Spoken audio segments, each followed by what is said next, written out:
കായംകുളം താലൂക്ക് ആശുപത്രിയിലെ ജീവനക്കാർക്ക് സംഭവിച്ച ഗുരുതര പിഴവ് ഒരു 7 വയസ്സുകാരന്റെ ഭാവിയും സ്വപ്നങ്ങളുമാണ് തകർത്തത്. മകന്റെ ഭാവി ജീവിതത്തെ ഓർത്തുള്ള ആശങ്കയിലാണ് അവന്റെ മാതാപിതാക്കളും. ഉപയോഗിച്ച ശേഷം ആശുപത്രി കിടക്കയിൽ ജീവനക്കാർ അലക്ഷ്യമായി ഉപേക്ഷിച്ച സൂചി കുഞ്ഞിന്റെ ശരീരത്തിൽ തുളച്ചു കയറിയതോടെയാണ് ഈ ദുരവസ്ഥ. ഇതോടെ കുട്ടിക്ക് 14 വർഷം തുടർച്ചയായി HIV, TB ടെസ്റ്റുകൾ നടത്തേണ്ട ഗതികേടിലാണ് ആ കുടുംബം. വീഴ്ചയിൽ ആശുപത്രി ജീവനക്കാർക്കെതിരെ കായംകുളം പോലീസ് കേസെടുത്തു. News 18 exclusive.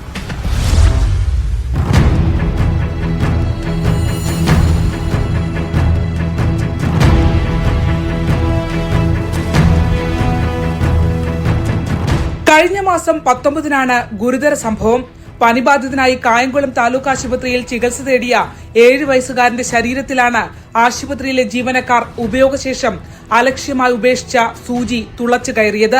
ഉടൻ തന്നെ കുട്ടിയെ തുടർ പരിശോധനയ്ക്കായി വണ്ടാനം മെഡിക്കൽ കോളേജ് ആശുപത്രിയിലേക്ക് റഫർ ചെയ്യുകയായിരുന്നു.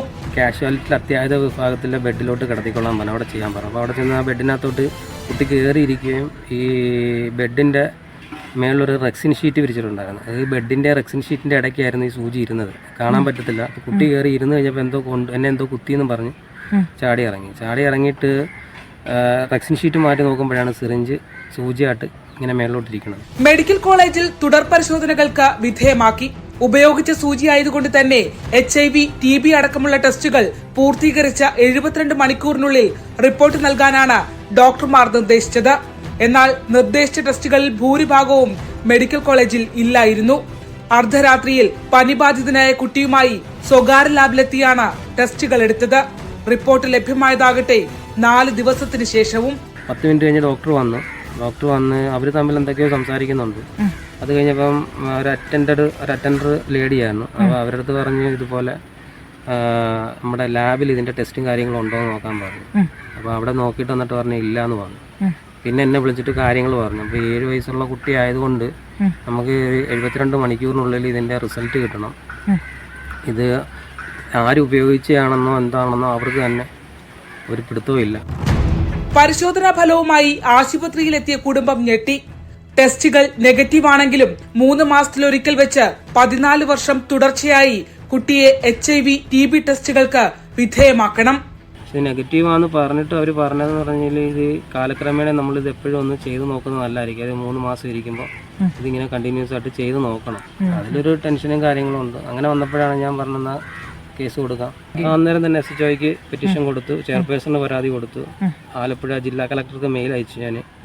പിന്നെ മന്ത്രി വീണ ജോർജിന് മെയിൽ അയച്ചു. ആ റിപ്പോർട്ടും കാര്യങ്ങളൊക്കെ വെച്ചിട്ട് അലക്ഷ്യം ഇങ്ങനെ അനാസ്ഥ മൂലം സംഭവിച്ചതിന് എൻ്റെ കുട്ടിയുടെ കാര്യങ്ങൾക്കെല്ലാം വെച്ചിട്ട് മെഡിക്കൽ റിപ്പോർട്ടെല്ലാം വെച്ചിട്ട് ഞാൻ വീണ ജോർജിന് മെയിൽ അയച്ചിരിക്കുന്നത്. ഇനിയിപ്പോ കുഞ്ഞിന് 14 വർഷം ഇഞ്ചക്ഷൻ എടുക്കണമെന്നാണ് 14 വർഷം ടെസ്റ്റുകൾ നടത്തണം അല്ലേ? അവർ പറഞ്ഞത് കണ്ടിന്യൂസ് ആയിട്ട് ഇത് ചെയ്ത് നോക്കുന്നത് നല്ലതായിരിക്കും. അലക്ഷ്യമായിട്ട് വിടണ്ട. പനിയായിട്ടോ എന്തെങ്കിലുമൊക്കെ വരുവാണെന്നുണ്ടെങ്കിലും ഈ ടെസ്റ്റുകൾ നടത്തണം. ജീവനക്കാരുടെ ഗുരുതര അലംഭാവം മൂലം 14 വർഷമാണ് ഒരു കുട്ടിയുടെ ജീവിതത്തിൽ അരക്ഷിതാവസ്ഥ ഉണ്ടാകുന്നത്. മുഖ്യമന്ത്രിക്കും ആരോഗ്യമന്ത്രിക്കും ജില്ലാ കളക്ടർക്കും കുടുംബം പരാതി നൽകി. കായംകുളം പോലീസ് ആശുപത്രി അധികൃതർക്കെതിരെ കേസെടുത്തു.